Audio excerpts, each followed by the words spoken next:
شور بہت زیادہ تھا،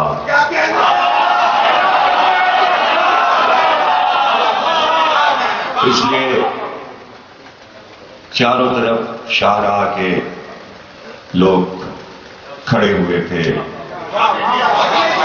تلواریں لیے ہوئے، نیزے لیے ہوئے۔ نقیب آگے آگے ندا دے رہے تھے، زرین کمر غلام ادھر ادھر دوڑ رہے تھے، اس لیے کہ خدا بند مملکت کی سواری آنے والی تھی۔ خدا بند ان کا جب آتا تو وہ سجدوں میں گر جاتے تھے، اور اگر کوئی سجدہ نہ کرتا تو اس کے ہاتھ پیر کاٹ دیے جاتے تھے۔ یہ عراق کا دارالحکومت بابل تھا،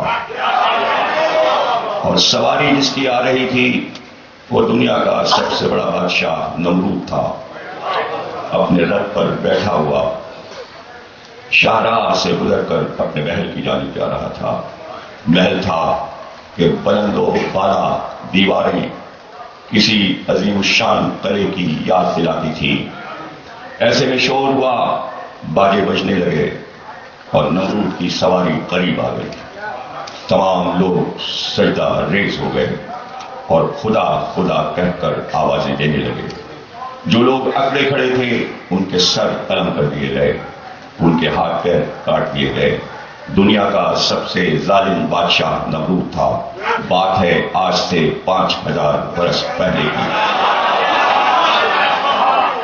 ہمیں پتہ بھی نہ چلتا ان باتوں کا، لیکن آج سے کچھ برس پہلے عراق کی اس سرزمین نینوا پر ایک یہودی امریکن ہیملیٹ نے کھدائی کروا کے بتایا کہ بابل و نینوا کی تہذیب یہاں دفن ہے۔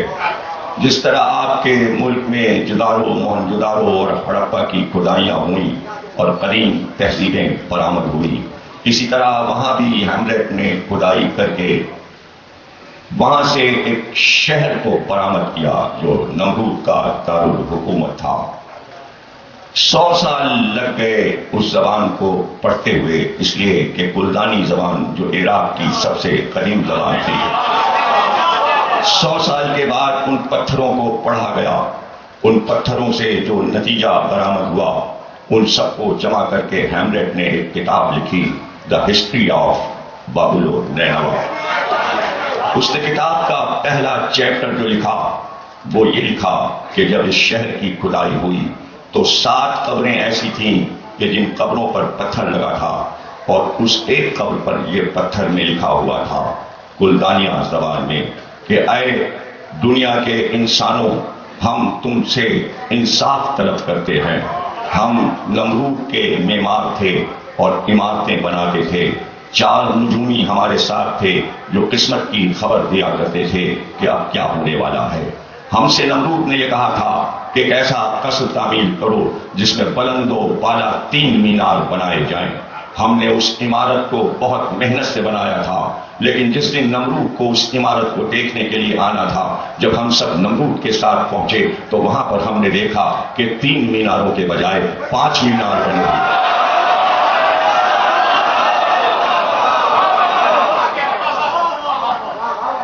حکم دیا نمرود نے کہ جب 3 مینار کہے تھے تو 5 کیوں بنے؟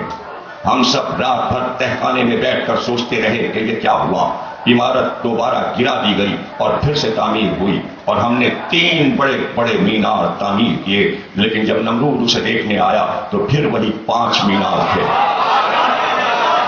اور پھر نمرود نے حکم دیا کہ ان نجومیوں کو اور ان 3 انجینئروں کو ہاتھ پیر قطع کر کے زندہ گاڑ دیا جائے، اس لیے کہ انہوں نے حکم کی سرتابی کی ہے۔ لیکن ہمیں پتہ چل چکا تھا کہ اس کا راز کیا تھا، اور راز ہم کو نجومیوں نے بتایا تھا، اور انہوں نے کہا تھا کہ آج سے 5000 برس کے بعد اسی سرزمین عراق و عرب میں 5 ہستیاں ایسی آئیں گی جن سے اللہ کا مذہب پوری کائنات میں پھیل جائے گا۔ یہ 5 مینار پنجتن کے نام کے ہیں، تو انہوں نے آخری سطر لکھی تھی جو آپ کے نام ہے۔ ڈاکٹر ہیملیٹ لکھتا ہے کہ انہوں نے یہ لکھا تھا، اے پنجتن کے چاہنے والوں، یہ بتانا کہ ہماری خطا کیا تھی۔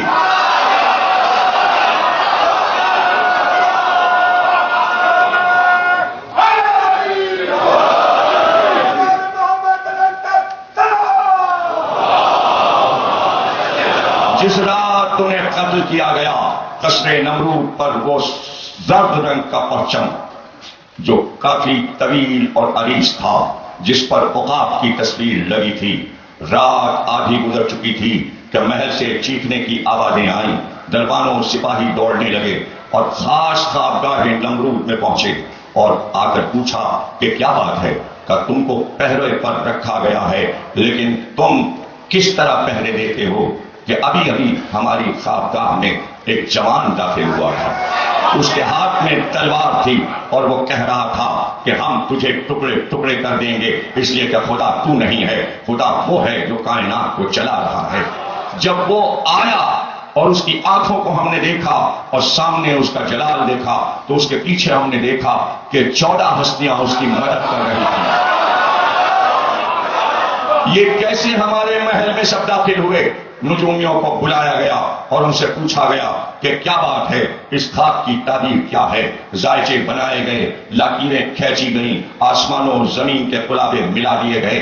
نجومیوں کو ڈر تھا کہ ہماری جان نہ جائے، اس لیے انہوں نے اپنے فن کو یکجا کر کے ایک بار کا خداوند بات یہ ہے اگر ہمیں معاف رکھا جائے تو تیرے دارالحکومت میں آج سے 10 مہینے کے بعد ایک بچہ پیدا ہونے والا ہے، اس بچے کا نام ابراہیم ہوگا، وہی تیری خواب میں آیا تھا اور وہ 14 ہستیاں اس کی نسل میں آئیں گی، وہ 14 ابراہیم کی مدد کر رہی ہیں اور تیرا تختہ الٹ جائے گا جب ابراہیم آ جائے۔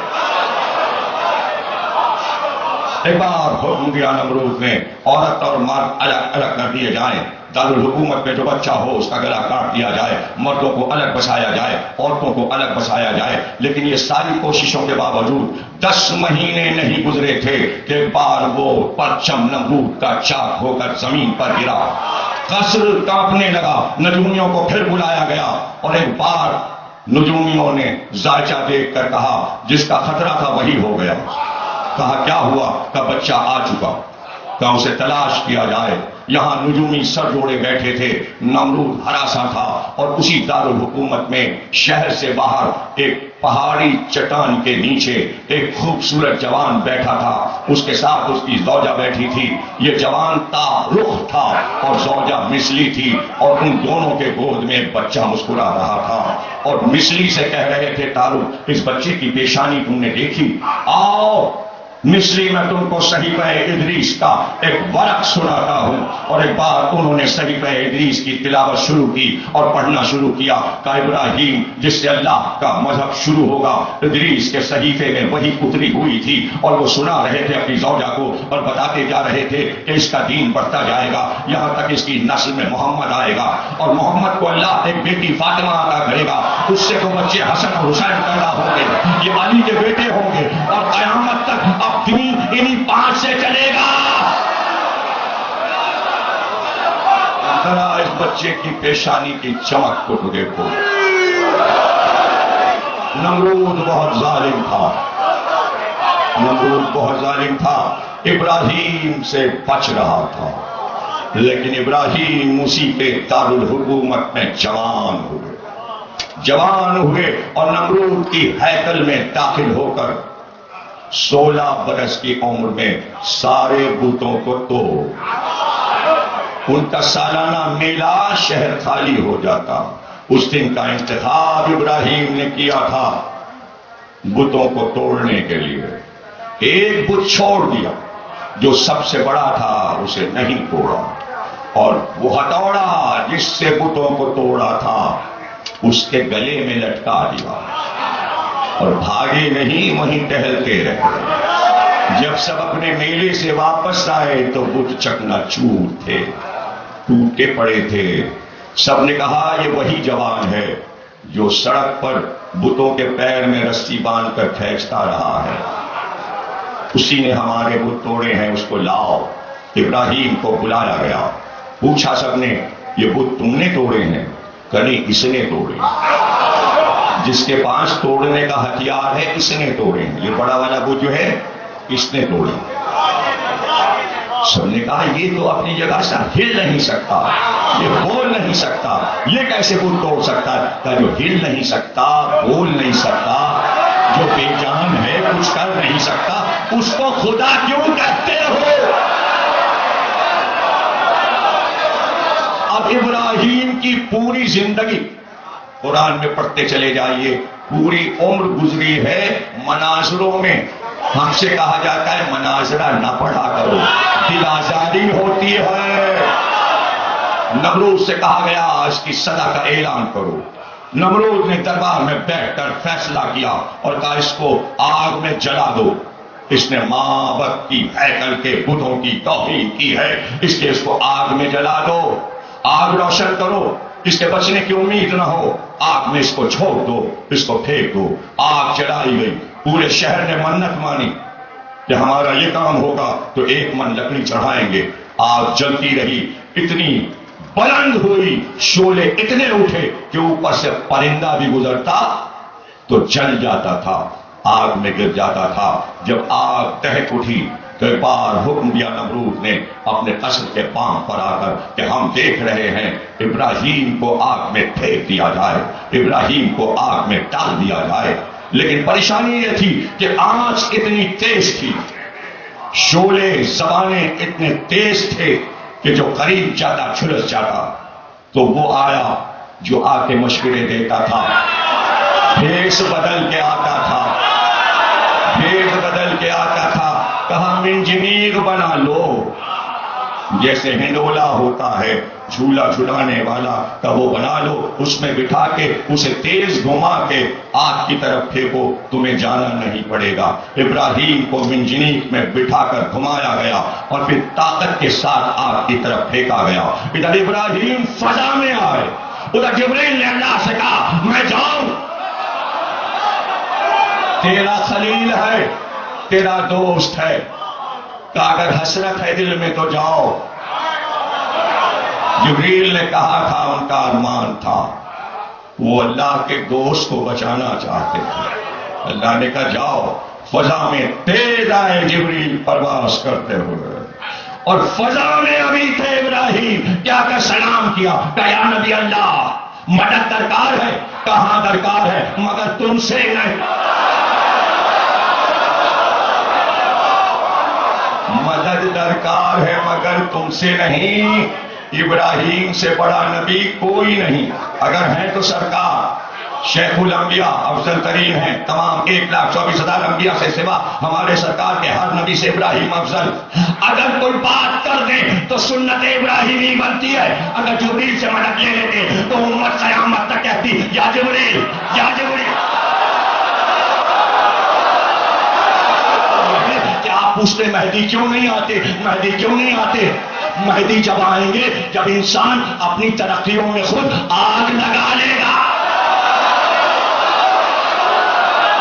آگ تو لگاؤ. نمرود نے آگ جلائی اور ابراہیم آئے. جب دنیا آگ بنے گی فخر ابراہیم آ جائے.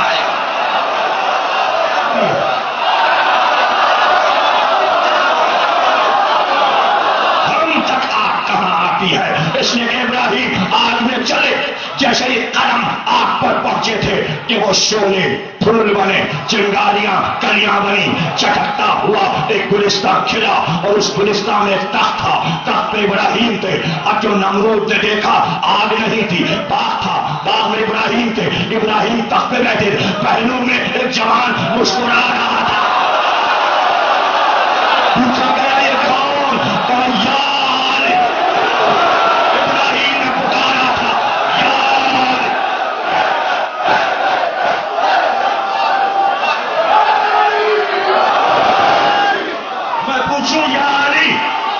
ابراہیم کو بچانے کیوں آئے؟ اللہ بچا لیتا. آپ کیوں آئے؟ تو علی جواب دیں گے تمہیں نہیں معلوم. جب وہ آگ سے بچ گئے تو آیت کیا آئی؟ اللہ نے کہا وَإِنَّ مِن شِيَعَتِهِ لَإِبْرَاہِيمَ. ابراہیم شیعہ تھا.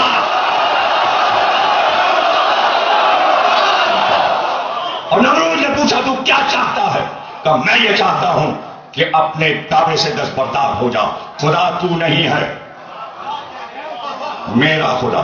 کہ تیرا خدا کیا کرتا ہے؟ ابراہیم نے کہا میرا خدا زندگی دیتا ہے، موت دیتا ہے. نمرود کے پہلو میں ایک دوست بیٹھا تھا، اسے بوسا مارا، وہ مر گیا. ایک قید خانے میں تھا جسے پھانسی کا حکم تھا، اسے آزاد کیا. کہ اس کو موت دی میں نے، اس کو زندگی دی، خود میں ہوں. یاد رکھیے گا، مناظرہ اسے کہتے ہیں کہ جہاں دلیلیں دونوں طرف سے برابر کی چلے، لیکن جب بڑی دلیل آ جائے تو اپوزیشن جب خاموش ہو جائے تو فتح ہوتی ہے، پھر دلیل کا جواب نہیں ہوتا۔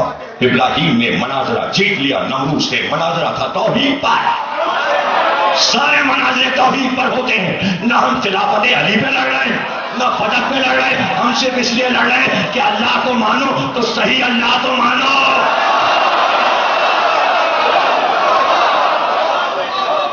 دلیل قائم کی ابراہیم نے کہ ہمارا رب مشرق سے آفتاب نکالتا ہے،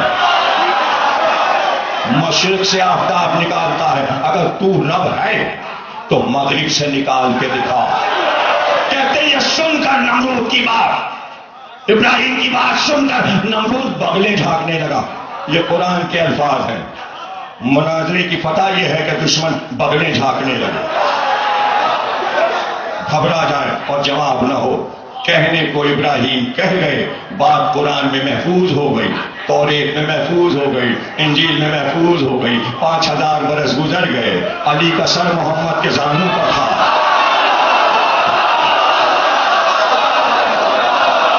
کالی نماز کا آپ پر وہی آ رہی تھی کیا آپ کے سر کو زمین پہ رکھ دیتا؟ کہاں سمجھے آپ؟ آفتاب اگر ڈوب رہا ہے تو ڈوبے، محمد کا سر آفتاب سے بلند ہے، میں کیسے آپ کے سر کو زانوں سے ہٹاتا؟ تو محمد کو کہنا چاہیے تھا علی میں ابھی آفتاب کو بلاتا ہوں، بلکہ یہ کہ علی اٹھو اور آفتاب سے کہو واپس